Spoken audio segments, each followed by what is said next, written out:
విషయాలు అడ్రస్ చేస్తాం.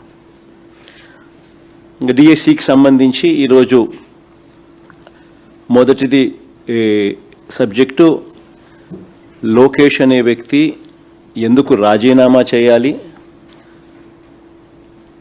CBI enquiry అన్నది ఎందుకు వేయాల్సిన అవసరం ఉంది, దీనికి సంబంధించి డిఎస్సి విషయంలో ఇప్పటి డిఎస్సి విషయంలో ఈ గవర్నమెంట్ కండక్ట్ చేసిన డిఎస్సి విషయంలో 2025 నోటిఫికేషన్తో ఇచ్చిన ఈ డిఎస్సి విషయంలో జరిగిన లీకేజ్ అక్రమాలపై మేము ఇప్పటి వరకు ఏ అంశాలైతే ప్రజల ముందు ఉంచామో అవన్నీ కూడా వాస్తవమేనని క్రమంగా ప్రభుత్వమే అంగీకరించే కార్యక్రమం కూడా చేస్తుంది.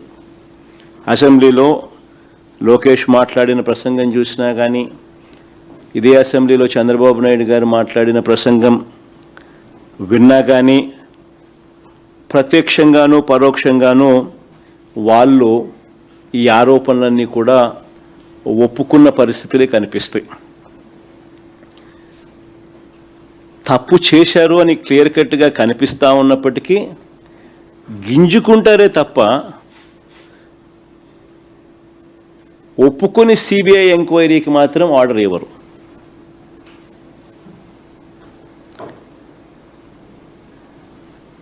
ఎలా తయారైపోయిందని అంటే, అసెంబ్లీ ప్రతిపక్ష పార్టీ అయిన ఉన్న ఏకైక ప్రతిపక్ష పార్టీ మేము. మాకు ప్రతిపక్ష పార్టీ కింద మమ్మల్ని యాక్సెప్ట్ చేస్తే మాకు ప్రతిపక్ష హోదా ఇవ్వాల్సి వస్తుంది. సో ఆ ప్రతిపక్ష నాయకుడు ఆ ప్రతిపక్ష పార్టీకి ఎంతమంది అన్నా ఎమ్మెల్యేలు ఉండని, ఆ ప్రతిపక్షానికి ఒక ప్రతిపక్షం అన్నది యాక్సెప్ట్ చేస్తే ఆ ప్రతిపక్షానికి ఒక నాయకుడు వస్తాడు. ఆ నాయకుడికి యాక్సెప్ట్ చేస్తే, ప్రతిపక్షం అన్న పార్టీ కింద యాక్సెప్ట్ చేస్తే ఆ ప్రతిపక్ష పార్టీ నాయకుడిని కూడా యాక్సెప్ట్ చేయాలి. నాయకుడిగా ప్రతిపక్ష పార్టీ నాయకుడిగా యాక్సెప్ట్ చేస్తే సభా సమయంలో సభా అధ్యక్షుడు చంద్రబాబు నాయుడు గారికి ఏ రకమైన టైం ఇస్తారో అదే టైము ప్రతిపక్ష నాయకుడు కూడా ఇవ్వాల్సి వస్తుంది. కాబట్టి అది ఇవ్వకూడదు అని చెప్పి వీళ్ళు సభ నడుపుతూ ఉన్నారు, ప్రతిపక్షాన్నే అక్నాలెడ్జ్ చేయకుండా. ఇలాంటి పరిస్థితులు అసెంబ్లీలో ఎలా జరుగుతూ ఉందంటే, ప్రత్యర్థి జట్టు లేని చోట బౌలింగు ఫీల్డింగ్ కూడా లేకుండా తండ్రి కొడుకులు ఇద్దరు మాత్రమే బ్యాటింగ్ చేస్తూ ఉన్నారు.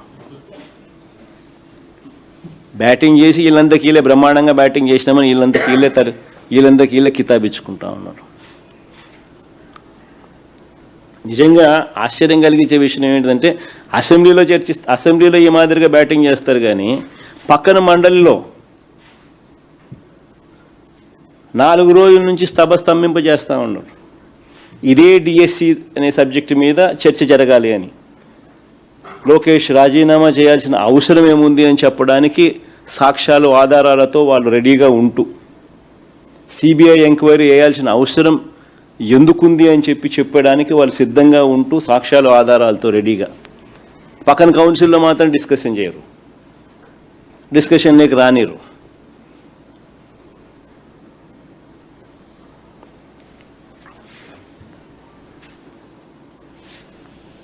కౌన్సిల్లో ఎందుకు వీళ్ళు ఒప్పుకోరు చర్చ జరగడానికి అని అంటే, దానికి కారణం తప్పులు జరిగాయి కాబట్టి. అది ఎక్కడ సాక్ష్యాలు ఆధారాలతో సహా బయటపెట్టే పరిస్థితి కనిపిస్తుందేమో అని చెప్పి సిబిఐ విచారణ చేయాల్సిన అవసరం ప్రస్ఫుటంగా అందరికీ కూడా తెలుస్తుంది. కాబట్టి లోకేష్ రాజీనామా చేయాల్సిన అవసరం ప్రతి ఒక్కరికి కూడా తేటతెల్లంగా కనిపిస్తుంది. కాబట్టి